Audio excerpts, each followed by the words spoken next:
Good morning, magandang umaga po. Balik tayo, balik.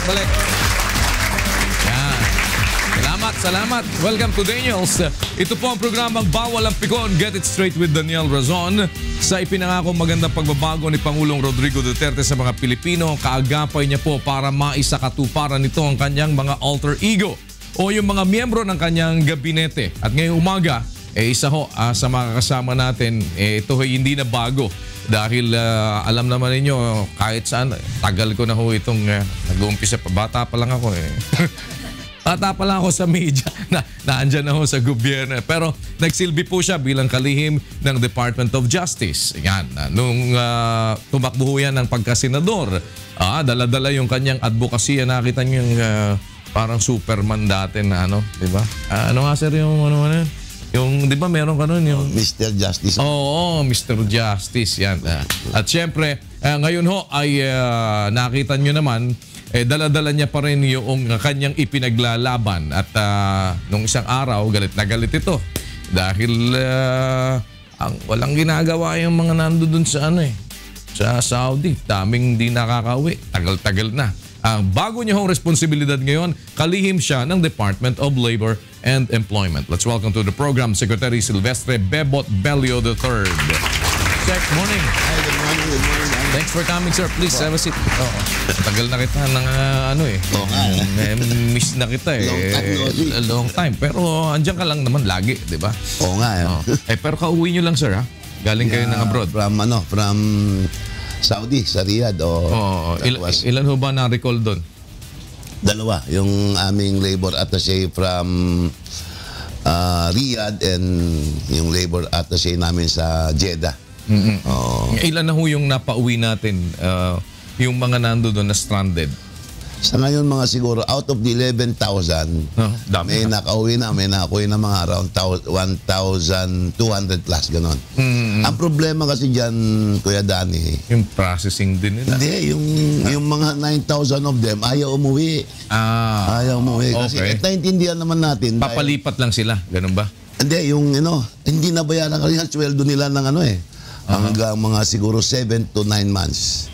Laking pera. Wow, malaking pera yun. At saka meron silang tinatawag na end of service. Yung end of service parang separation pay sa atin Okay. You are given a pay of 1 month for every year of service. Paano gagawin ngayon ng mga yon? Well, unang-una, kinukumbins namin sila na umuwi na. Kasi yun ang utos ni Presidente Duterte. Yes. Sabi niya, lumipad na kayo nung ginagawa nyo dito. Puntahan nyo mga kababayan natin, pauwi nyo na sila. So, ang gagawin namin, we will ask them and convince them to come home and then ask them to sign yung SPA, Special Power of Attorney. At yung kanilang claim, ang maglalakad na lang yung aming labor attaché. Kaya magdadala ako ng additional labor attaché doon. I see. So sila ho ang kukolekta nung hindi pa nila nakukolekta. Correct. Ibig sabihin kaya sila ayaw umuwi dahil kailangan nandun sila para makolekta yun? Yun ang akala nila. Okay. Yun ang kaya ako nagalit doon sa aming mga labor attaché. Hindi pinapaliwanag. Hindi man lang pinapaliwanag, hindi binibigyan ng assistance. Sabi ko, hindi kayo dapat dito na kayo. Hindi na kayo labor attaché. Laboral na kayo dapat ka. So may mga bago na ba tayong labor attaché doon? Meron ako inasign na 2 bago, pero magdadagdag ako ng 2 pa. Ang dami kasi ng problema doon may sakit, may mga problema. Lalo na, Kuya Daniel, siguro dapat puntahan mo yung bahay Kalinga doon. Ito yung lugar na kung saan ay kinukup-kup natin yung mga runaway domestic helpers. Puro babae ito. Okay. May nakita nga ako kababayan ko naging biktima ng alam mo na, panggagahasa, gano'n. Wala naman ba doon mga na? Yun, nagalit din ako sa welfare officer. Sabi ko, anong ginagawa niya dito? Ba't hindi pa niyo pinapauwi? Hindi naman ba ginagahasa ng welfare officer doon? Baka sila naman ang nanggagahasa na doon. Hindi naman. Kasi dati may nababalitang gano'n di ba? Totoo yun. So, paano po ang kalagayan nila doon, Secretary? Well, gano'n na nga. They're relying on the help of their former employers at sa katulong din ng Department of Foreign Affairs at nagbibigay din tayo. Kaya nga nung pumunta kami, hindi ako pupunta doon kung wala akong madadalang tulong. Yes. Fortunately, na-convince ko yung OWA board, nag-appropriate ng $500 million half billion, at yun ang pinadala namin sa kanila. Pero magkano lang na lang din sa dami nila, di ba? Mga kwan lang yun, 26,000 per employee. Oo. Yung 20, binigay namin sa kanila, yung 6,000. Sabi ko, Pamilya. siguruhin natin na yun, dadalan yung mga pamilya dito. Okay. Maliban doon, meron akong sulat sa DSWD at saka CHED na bigyan ng scholarship lahat ng mga anak ng mga OFW. At ang DSWD bibigyan ng yung pampantawid, pampamilya. Oo, yung PPP nila. So we are doing everything to provide them assistance, at least while they're there. Pero bakit nyo ba gustong palitan yung Department of Labor and Employment ng Department of Employer? Bago mo sagutin, we'll be back. Pabalik ko kami. We'll pause for break. Papalitan ba doon?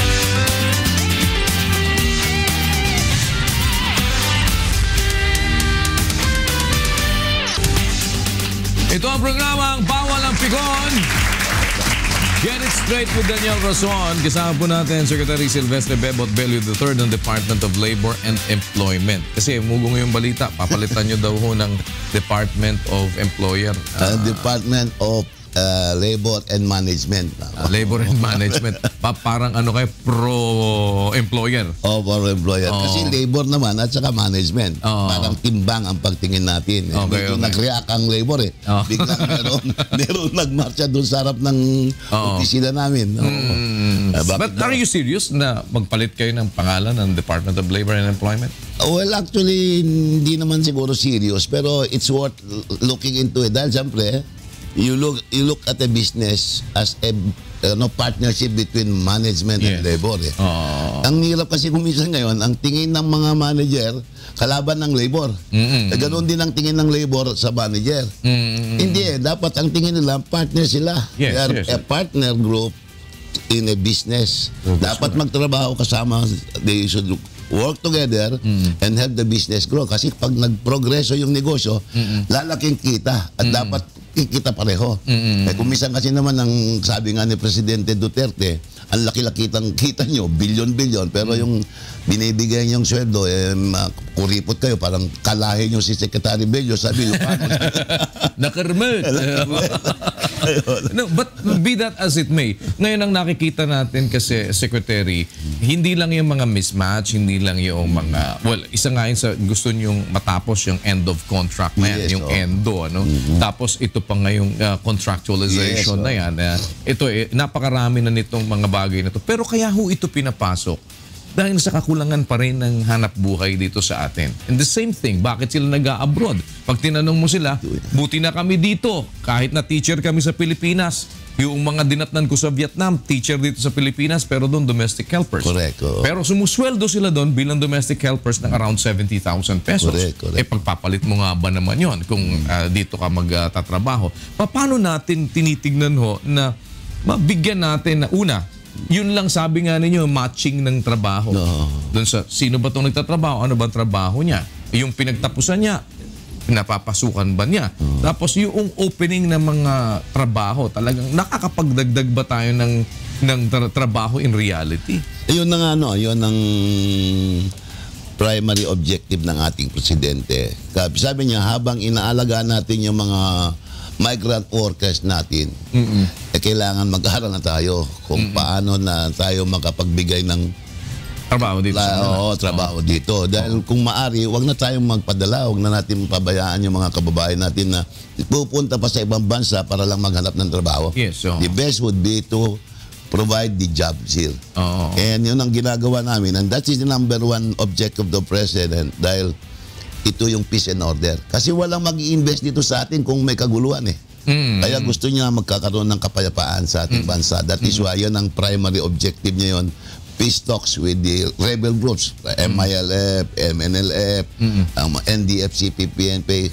Talk with them and try to find out how we can end this armed conflict in our country. But having said that, ngayon, inatras ng Pangulo yung unilateral ceasefire na idineklara niya because of what happened. Kasama kayo sa mga negotiators, hindi ba? Ano ba ang maging sistema? At matutuloy pa ba yung negotiation sa August 20? Tuloy na tuloy, Kuya Danny.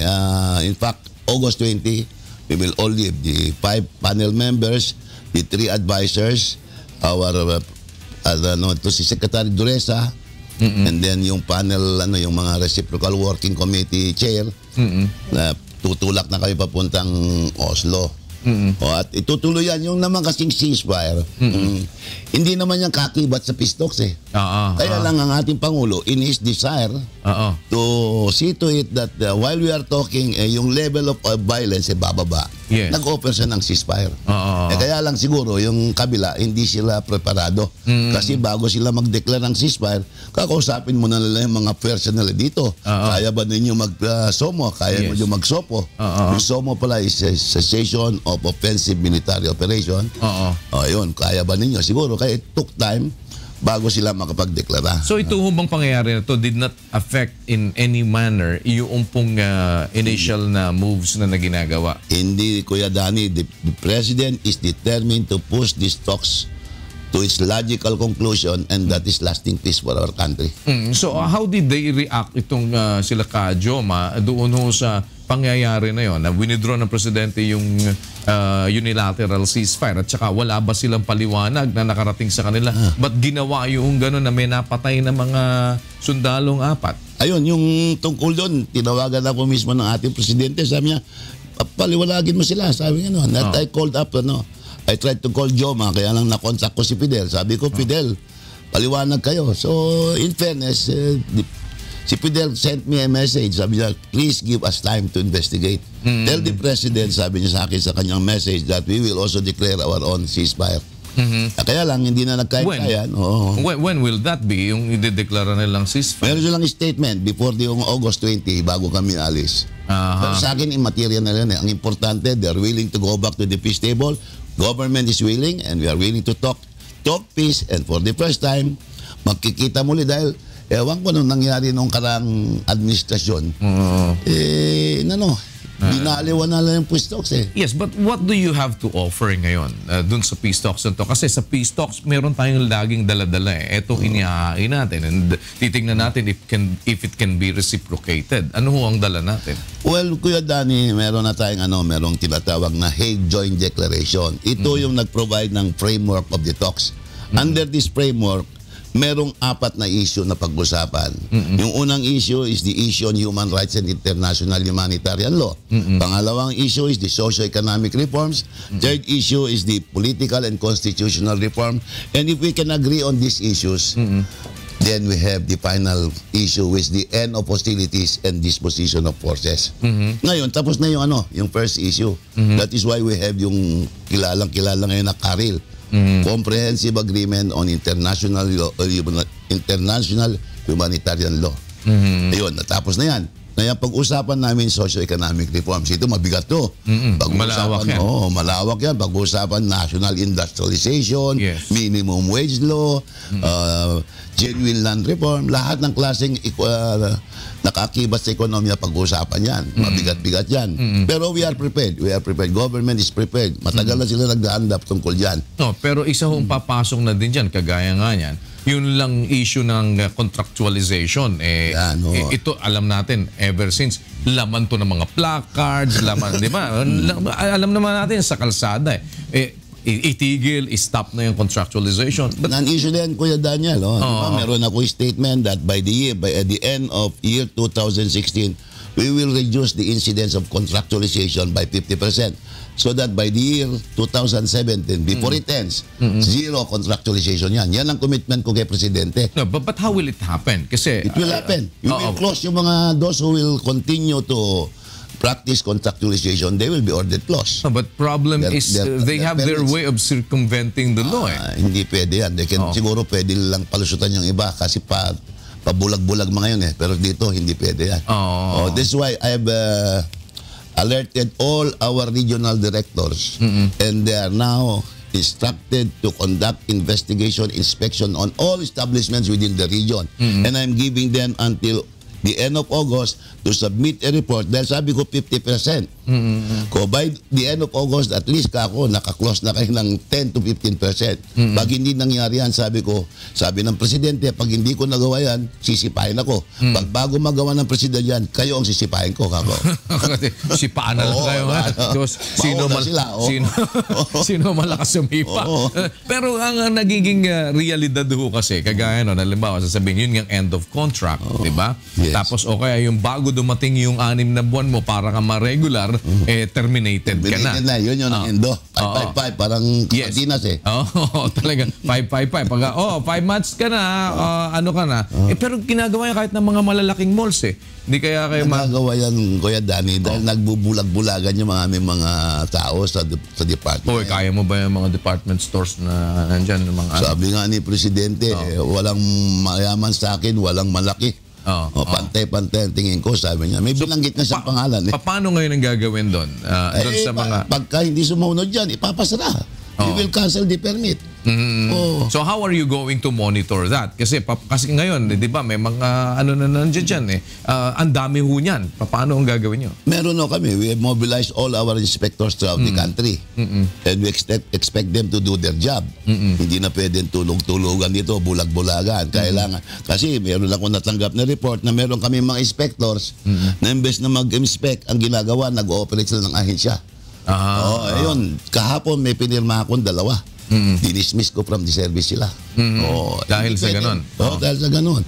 Meron ding abogado nangungutong, tanggal din siya. Hindi pwede yun. Kaya yung mga kababayan natin, kung nanonood kayo, pag meron kayo nakikitang katiwalian, huwag po kayo mag-alanganin lumapit sa akin. Meron akong number eh. Bibigay ko yung number ko, tawagan niyo ako. Kailangan natapusin natin itong kalukuhan na ito. So ang tinitingnan nyo ngayon, end of this year, ay at least 50% kayo. 50% na tapos na yung problema sa contractualization. Yes, and endo. And then by next year, wala na. Zero na to dapat. Zero na to. Meron nga lumapit sa akin yung mga kontratista, yung mga ahensya, sabi na, paano yan, Secretary? We will reduce by 50%. Kako, this year.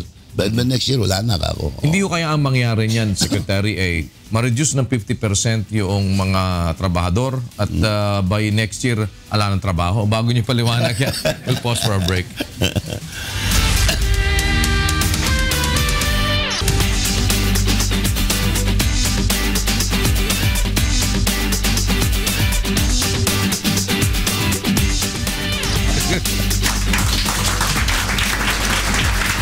Ito ang programang Bawal ang Pikon. Get it straight with Daniel Lozon with Secretary Silvestre Bebot Bello III, Department of Labor and Employment. Sir, baka naman ho ang mawala, trabaho na. Kasi ganyan ang nangyayari. Parang, ganun ba? Sige, magbabawas na lang kami na magbabawas. Kasi hindi namin kaya magpasweldo. Pag niregular namin yan, baka yan, masasara yung kumpanya namin. These are parang common reasons na binibigay ng mga employer. Alam mo, Kuya Danny, yung tungkol sa sinasabi na sige, kung ayaw nyo, wag na, magsasala kami. Hindi, kasi negosyante mga yan eh. Kaya sila pumasok sa negosyong yan dahil alam nila kikita yung negosyo na yan. At kasama na doon yung sweldo ng mga empleyado nila. Nagtitipid ka lang. At isa pang problema natin dyan, yung kasi sinabi ko kanina, ang tingin ng management sa mga laborer ay kalaban. Hindi dapat eh. Hindi dapat. Kung ako ang may-ari, trainin kita ng 6 na buwan. Ba't kita pakakawalan? Na-train na kinit. Sayang yung natuto. Magte-train na naman ako ng panibago. Ayun lang nga. Kasi sila, may nagsabi sa aking may-ari ng hotel, sabi niya, sir, kasi tignan mo naman yung mga empleyado nyo. Pagka on probation, ang bait. Ang working hours is 8 to 5. Alas 7 pa lang, nandyan na. Pagka alas 5, hindi pa umuwi, ang tatrabaho pa. Pero oras na nang regular na. Ako, naging pasaway na yan. Pasaway na yan. Ang yabang na. Hindi na. Tapos undertime palagi. Undertime. O kaya naman kung minsan bulakbol na sa trabaho. Bulakbol at saka wala talaga. Kung minsan sinasabot tayo. Gaya yung sinabi sa akin. Ito, ang presyo ng t-shirt na ito, 500. Ang presyo na isa dito, 200. Ginagawa ko siya, pinagpapalit eh. Sabi ko, sinasabot tayong negosyo. Sabi ko, nasa training yan, kako. You have to show to them na may tiwala kayo sa kanila. At saka huwag kayong huwag kayong isa pang kinakatakutan yung union. Yes. So, Yun naman ganyan yung sabi. naman Parang, ang union naman is the collective bargaining agreement of a union of the employees. Kaya dapat hindi nila kalaban ng union. Kasi pag nakipag-usap ka, hindi naman pwede lahat isa-isa mong kausapin yun eh. Kaya may union, para yung kausapin mo lang yung union. Ang tingin nila kasi kalaban eh. That's right. That's right. Kaya hindi natin maiwasan kasi nung araw, talagang welga noong araw. Pero that's the thing of the past. Pero may aasahan ba ngayon under your leadership sa DOLE yung ating mga employees natin na meron bang magiging mga pagbabago? Ano ba mga sinusulong ninyo na kagaya halimbawa kasi merong mga panukalang batas tungkol sa 14th month pay. Yung mga parang yun na mga gulat naman ngayon ng mga employer, di ba? Kasi ganyan ang nagiging problema. Babalansehin ninyo on your part yung kalagayan ng mga employer at yung kalagayan ng mga employee. Correct. So what would be the favor that you are looking at ngayon para sa mga employee? Well, alam mo, Kuya Danny, kung yung employer kumikita, dapat naman bigyan ng bonus o 13 or 14 or 15 month pay. Dapat lang. Kaya lang kumisan, may pagkakunat ang mga employers natin. Pero under the law naman, kung may kumikita yun, there is yung social justice yan eh. Social justice yan. So, hindi problema yan. Hindi problema. But how are you going to, like, yung mga sinasabi nga ninyong mga mismatch? Diba? Dahil ang dami ho ngayon ng mga ganyan eh. Paano natin ito i-address? Well, siguro narinig nyo ng ating Pangulo, sabi niya, salary adjustment. Nagbiro nga kami minsan hindi ko sabi ko, sir, kako, increase natin ang sweldo, saan tayo kukuha ng pera? Sabi niya, abolish natin yung hindi ko nabanggitin ko ano yung abolish niya. Totoo nga naman, pwede, no? Pero mangyayari ba? Palagay ninyo na magkakaroon ba ng salary adjustment? I think so. Ang isang pinag-aralan pa namin, yung kanyang kagustuhan na yung sweldo sa Manila, ganun din ang sweldo sa probinsya. Oo. Sabi niya, walang dahilan na mas mataas ang Metro Manila kaysa probinsya. Kasi kaya tayo nagkakaroon ng overpopulation dito sa Manila, at dahil may overpopulation, meron traffic congestion. Yes. Kaya bawasan natin yan, ipantay natin ang sweldo ng probinsya sa Metro Manila para yung mga taga-probinsya hindi na pumunta dito. Marami dyan yung mga... O kaya hinahanap ka nga nung zona eh. Secretary, akala, wala ka eh. Nandun ako. Nakita nga kita, nandun ka. Sabi ko, hindi nakita si Secretary Bebot. Kunyari lang. So, mangyayari ba? Mangyayari ba ngayon na at ito ba ay gagawin na ninyo? Hindi ba kayo magkakaproblema legally dito kasi may mga regional wage boards? Mawawalan na ng relevance yun. We will have a national minimum wage. So papantayin na ang lahat ng sweldo ngayon, ang minimum wage sa mga probinsya. At saka dito sa Metro Manila. Kahit saan probinsya to, ha? Regardless of ikaw ay nasa Timbuktu o mga gano'n, no? Katunayan nga, dapat mas mataas doon eh. Kasi kung bibili ka ng cellphone doon, ang hilig-hilig ng mga kababataan ngayon ng cellphone. Yung cellphone dito, mas mura kaysa cellphone doon eh. Kasi malayo. Bibili ka ng sapatos doon, yung sikat ngayon na Nike. Nike, bili ka dito, mas mahal. Mas mura kaysa doon. So bakit mas mataas dito kaysa doon? Dapat mas taas doon. Ayun. So yun ang pinag-aralan natin. Ngayon ba, ito ho ba ay naka-drawing pa lang o malapit na sa katotohanan? Hindi ba siguro before the year ends, meron tayong legislation for that. So this going to be through legislation pa rin, diba? Dahil kasi merong mga dapat na mabago, maamyendahan. Pero ito ho bang ngayon, gano'n na ba kalakas ang puwersa natin doon sa mga legislador para ikilos yan? Kung nakikita ng ating mga congressmen, kagaya ko, nanggaling naman ako dyan, Kuya Danny, pag nakikita nila na ang suporta ng taong bayan ay matibay sa ating Pangulo, sasama rin yan. Sasama rin yan. So generally, inaagrihan ninyo yung ganong konsepto? Yes. So these are just parang... Karamihan ng mga kongres ng probinsya eh. Di ba? Ilan lang nandito sa Metro Manila. Exactly. Ito ngayong mga... Yung endo na yan, yung end of contract na yan. Ano ho bang, paano bang gagawin ninyong concrete na hakbang dito? Yung nga, sabi ko, they have to be told that there is a law. May mga batas na dapat sundin. Huwag na lang hintayin na Ipasara pa sila. Ipasara pa sila. Saka hindi namin sila wawarningan. Ang sa amin is we appeal to them. Sabi namin, kung kayo kumikita, share it with your people. Kung kayo ngayon magbigay ng security of tenure sa inyong mga manggagawa, yung mga manggagawa, pagka safe sila sa kanilang trabaho, well motivated yan, masaya sila. Pag masaya ang ating mga manggagawa, gaganda ang trabaho. Pero kung yung manggagawa, insecure, sabi niya, itong aking amo na ito, after 5 months, alisin ako. Sasabutahin ko nga, sabi. Di ba? Ganun yan. That is why, dapat pagbigyan natin ng ating mga manggagawa. At sigurado, yung manggagawa, pag masaya, magtatrabaho na mabuti yan. Pag magandang trabaho, gaganda ang negosyo. Pag magandang negosyo, masaya lahat. So dapat may masample lang kayo kagad dito na maipasara. Sarado ka na ha, dahil di ka na... Prioritize natin yung halimbawa itong malls, yan. Yung mga food chain, yan. Yung mga hotels, alam mo yung hotel, magtataka ka, Kuya Danny. Siguro 90% lang dyan, 90% dyan, contractual. Punta ka din dito sa mga call centers. Yes, ayan. Call centers. Yan ang pinakabiktima ng mga ng mga abuses. Ano bang nyo ngayon? Yung unemployment rate na kinukuha nyo ngayon, ano ba ang rate? Gaano karami ngayon sa mga Pilipino ang walang trabaho? We are talking of an unemployment rate of about 35%. 35%. Kaya pa natin yan. Ang mas mabigat yung underemployment. Nabanggit mo yung sinabi ng ating Pangulo, yung mga security guard. Ang trabaho niyan, 12 hours. Pero ang sweldo niyan, ang liit.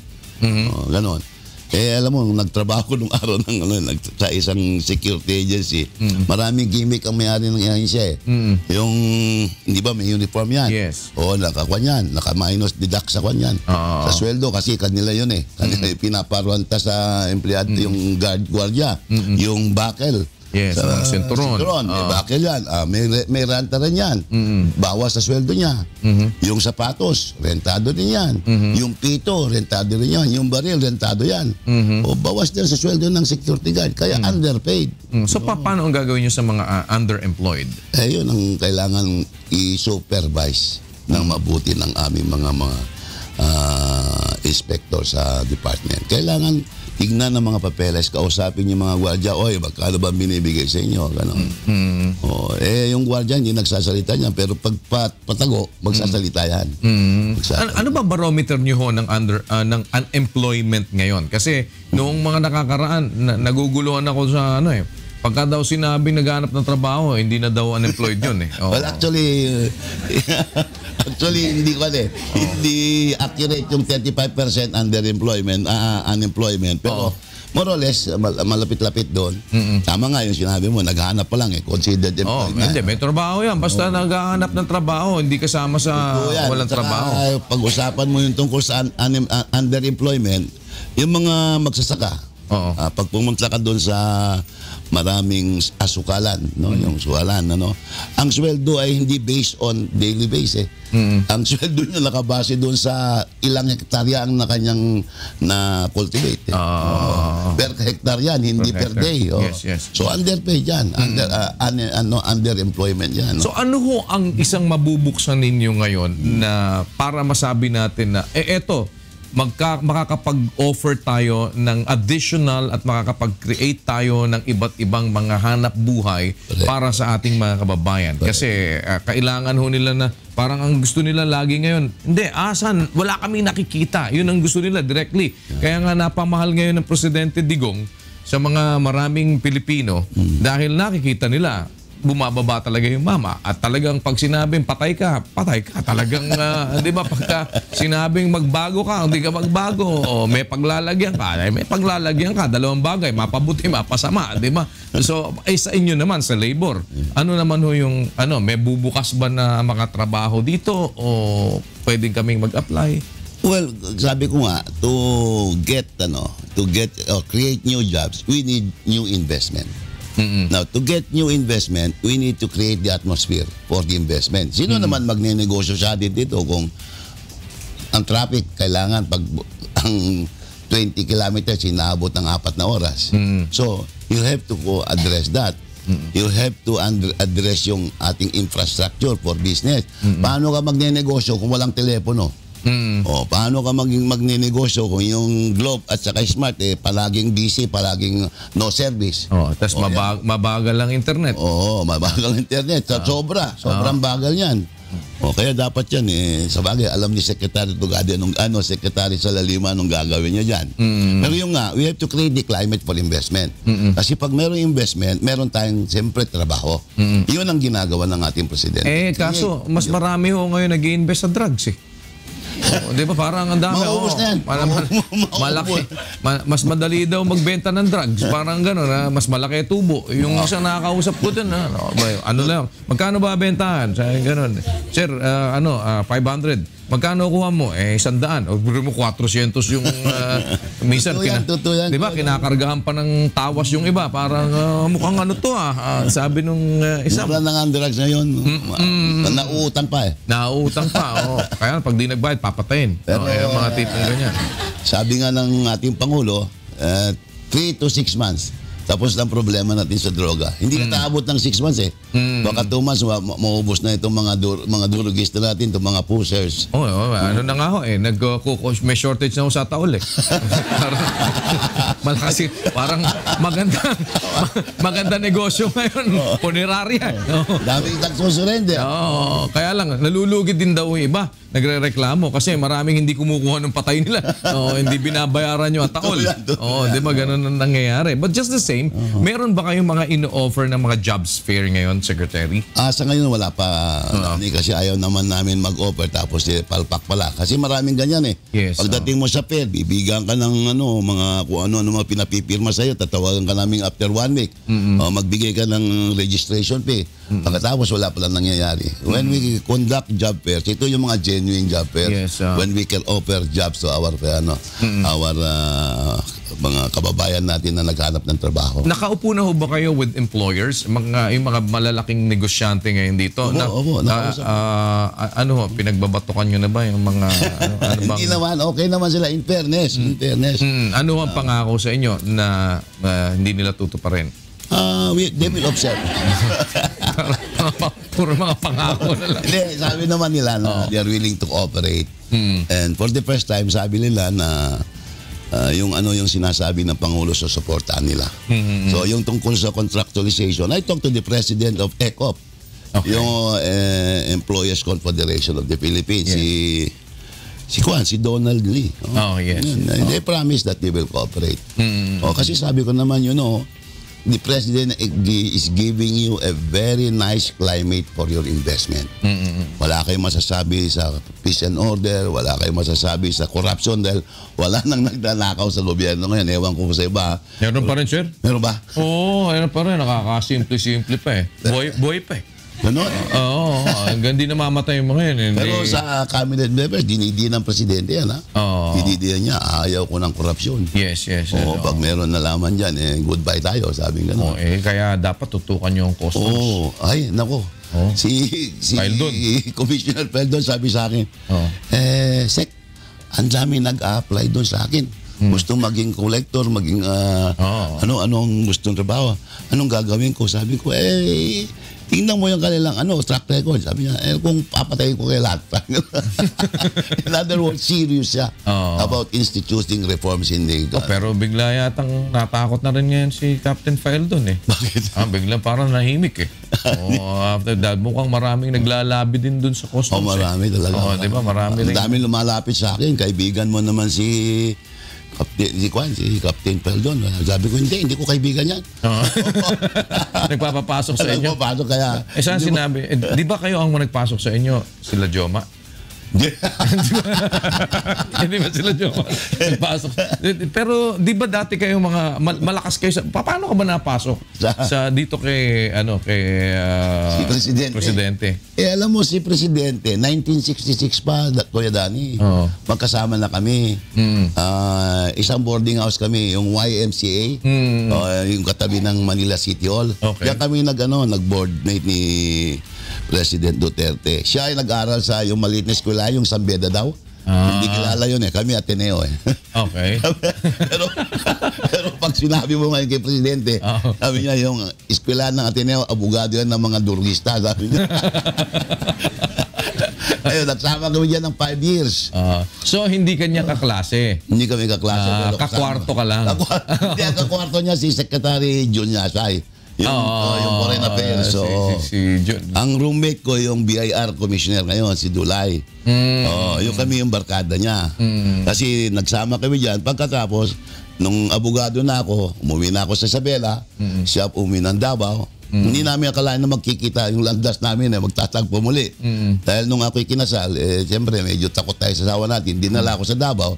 Wala akong gawa. Pumunta ako ng Davao. Doon kayo nagkita uli? Doon nagkita kami ulit.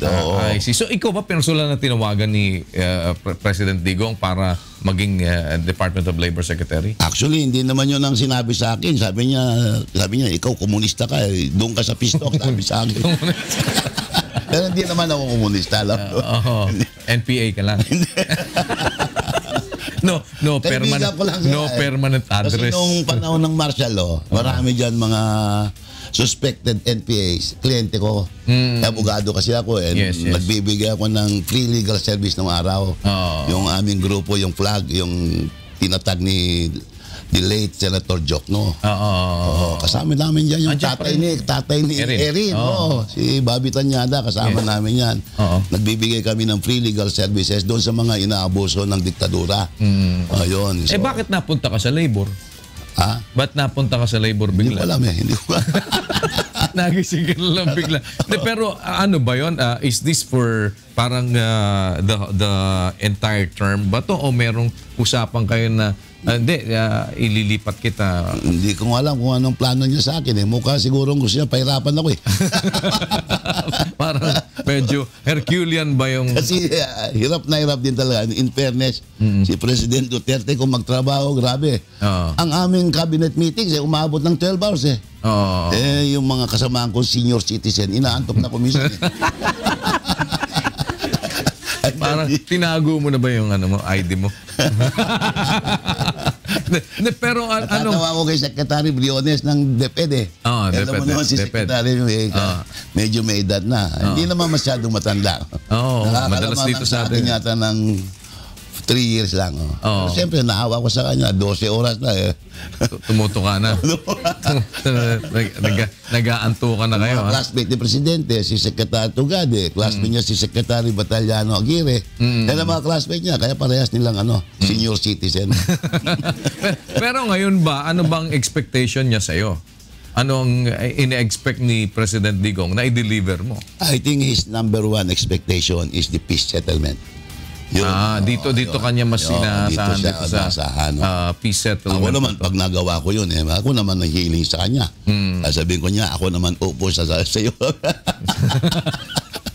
Hindi, ano ba talaga gusto mong mapuntahan talaga sa bilang miyembro ng gabinet? In fairness talaga, ang passion ko yung peace eh. Peace. So, ever since, panahon pa ni Gloria. Yes. Alam mo ba, kuya doon, apat na presidente na itong pinaglilingkuran ko eh. Pero hindi ka pa ba nagsasawa? Puro walang nangyayari sa ginagawa mo. Meron naman, no? Wala pa rin peace eh, di ba? Hindi pa natapos-tapos. Alam mo, mabuti na banggit mo yan. Alam mo yung peace negotiation. Yung peace negotiation, hindi natin aasahan na magkakaroon tayo ng kapayapaan by the signing of a peace agreement. Yes. Kailangan malaman natin yung value ng peace negotiation. Merong values yan yung tactical at saka strategic value. Ano yung tactical value? Yung tactical value is that while you are talking, the level of violence is lowered. Siyempre, more talks, no shooting. No talks, more shooting. Kaya habang nag-uusap kayo, bababa ang putukan. That is the tactical value.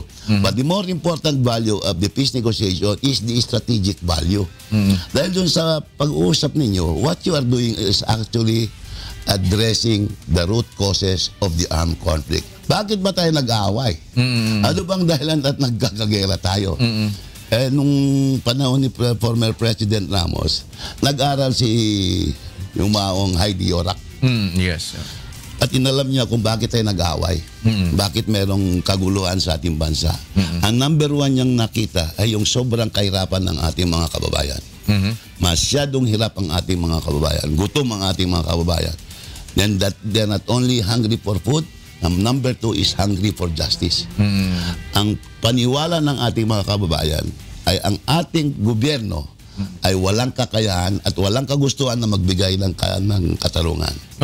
Siguro it's more of the justice. Dahil kasi kung halimbawa kahirapan, may pambili nga silang balay. Di ba? Nabibili pa nga yung mga bala, militar pa ang nagbebenta. Di ba? Pero component na rin yan. Yung gutom sa justisya, gutom sa pagkain. And the third is yung sobrang korupsyon sa gobyerno. Yan ang dahilan kung bakit tayo nag-aaway. You remove these root causes and we have peace. Kaya yun ang value ng peace negotiation. Habang nag-uusap kayo, tinatala kayo yung dahilan. At pag nalaman nyo yung dahilan, then you address these causes. Walain ang poverty, walain ang injustice, at walain ang corruption. Then we will have peace. Pero ang nangyayari pa rin, Secretary, habang nag-uusap, nagbabarilan pa rin. Yun na nga, yun diba? na. Parang maraming usap, marami rin patayan. Ganun pa rin yung hindi, kasi parang ang lagi naging question is question of sincerity. Correct. Parang una sinasabi, are we talking to the right people? Kasi pagka ba ito kinausap natin, kaya ba nilang kontrolin yung mga nasa ibaba? Or nag-usap tayo, umokay sila, pero yung nasa ibaba, nakikipagbarilan pa rin. Pangalawa, sincero ba talaga? Kasi sinasabi nilang, di ba, ng mga nakakaraan, parang hindi yata sincero ang gobyerno. Yun naman kabila, hindi yata sincero itong mga kausap namin. So, parang ando dun lagi yung culture of mistrust. Di ba? Ito yan, Kuya Johnny, the element of sincerity is very critical in the negotiation. Kung wala kang tiwala sa kausap mo, walang mangyayari. Exactly. Obviously, may tiwala ang leadership ng NDF sa ating Pangulo. And in return, our President, I think, has also confidence in them. Magpapakawala na ba kayo ng mga political prisoners? Yung pakakawalan namin ay yung mga political prisoners na kasama doon sa negotiation. Para sa ganun, ay makakasama sila sa negotiation. Kailan po ang ano nito? Ang alis kami ng August 20 siguro before August 20 po ba kayo alis o prior to August 20? Kasi August 20 ang alis namin eh. Yun ang aming yun pa lang po ang alis niyo from here, from the Philippines? Yes, you are talking of a 24-hour trip. Yes, Haba ng biyahe. Yes. Tapos mag-start na kami agad. 21, start na agad. Start na ang kasi ang timeline naman natin, lamang tayo ng 7 hours. Ahead ang Pilipinas. Ahead tayo. So we start agad, siguro 4 to 5 days. After that, we fly back. So mga 5 days lang po ang duration ng ano nyo doon? Actual peace negotiation. Paano ho yung mga pinakawalan na mga political prisoners? After ba ng negotiation, kukulong uli? Masyado ng inconvenient. Parang gano'n. And then they will be temporarily released for the duration of the peace negotiation. So tuloy-tuloy naman yan eh. Dire-diretso na to. Dahil pag nag-open na to, meaning to say, until such time na meron na kayong maikat na deal or mapagkasunduan. Signing of a peace agreement, yun na. Doon magkakaroon na ng disposition of forces. Alright. Meron na surrender of arms, lahat na yan. No? So, hopefully, we will do that in 1 year. It's a tall order, pero alam nyo naman, ang time lang ng ating presidente, palaging 3 to 6 months eh. Oo, tsaka nagmamadali din talaga. Nagmamadali din siya talaga. So, ano ho ang initial na kailangan maiuwi ninyo dito sa peace talks na ito? Na maplaka kasi meron ng mga points na dapat na mapagkasunduan eh. Yes. So ano yung dapat na maiuwi ninyo, sir? Unang-una, we will try to convince them na para ma-fast track ang peace negotiation, kailangan simultaneous na. Dahil dati, sequential eh. Pinag-usapan mo ng human rights, pag-uusapan ng socio-economic. Tapos, ngayon, ang sabay-sabay na. Sabay-sabay na. Isang upuan na lang to lahat. Isang upuan na lang yan. Okay. So pag uwi ninyo, dapat plakado na po lahat yun. May schedule na ng next meeting. Ang problema, ang next meeting will still be not in the Philippines. Pero ang suggestion ko sa kanila, mag-usap tayo medyo malapit-lapit naman. Saan po yun i-schedule? Malaysia? Choices namin, hindi siguro. It's either South Korea o Japan. South Korea or Japan. Pero ano ho bang balita doon sa planong pag-uwi dito ni Kajoma? Si Kajoma may konting problema dahil yung terrorist tag ng US government. Pag umalis dyan sa baka pupulutin. Kaya kailangan ng diplomatic effort dyan. Alisin muna sa alisin nyo na listahan. yung listahan dahil tingnan nyo nga, nakikipag-usap naman tungkol sa kapayapaan. But ano ho ba yun? Tayo bang sa Pilipinas po ang gagawa nun or makikipag-usap sa Initially Amerika? siguro hindi. Let the American government decide for themselves. Kasi kung nakikita naman nila yung tao nakikipag-usap tungkol sa kapayapaan, paano na maging terorista yan? Unang-una, wala naman tayong pakialam sa pagtaging nila eh. Ayun. So we'll just wait for the US government. So hanggang hindi ho nagkakaroon ng pagtanggal sa kanya doon sa listahan ng mga terrorists sa Amerika, malabo na makakawi. hindi siya Pero hindi naman siya kailangan eh. He is just a consultant of the peace negotiation eh. Ang gusto nga ng mga panel members ko, gusto nila yung para symbolic, doon gagawin sa Davao. Ang peace negotiation. Okay. Pero kung gusto nyo, kung sino mag-invite sa amin, pwede naman kami pumunta sa Cordilleras. Para meron kaming factual knowledge of the condition. Pero mas maganda talaga siguro ako sa Davao kasi ando doon yung ng presidente. Diba? So we are expecting na mangyayari na ho itong mga bagay na ito this August and we're hopeful para within the year. Within the year. Matapos na lahat ito. And sana nga, pati yung problema ho natin ng child labor, magkaroon na din ng katapusan. Meron pa bang problema gano'n? Ano ho bang tutok natin dito? Wala ba kayong tinitignan dito ngayon? Wala naman kami masyadong narinig na kanyang problema. Pero still, there is a law and it has to be implemented. So, kayo ba sapat ba ang mga personnel ninyo sa Department of Labor? Actually, humingi na ako ng konting tulong eh. Kasi pagdating ko dyan, 3 lang ang aking undersecretary. Pero ang daming ahensya na sakop namin eh. At ako umuupo ako sa siyam na board. Akalain mo, member ako ng board ng SSS, Pag-ibig, National Housing, Land Bank, pati PIDEA. Oo, pati PIDEA, director ako dyan. Board member kayo? O di ba kada meeting niya may sweldo?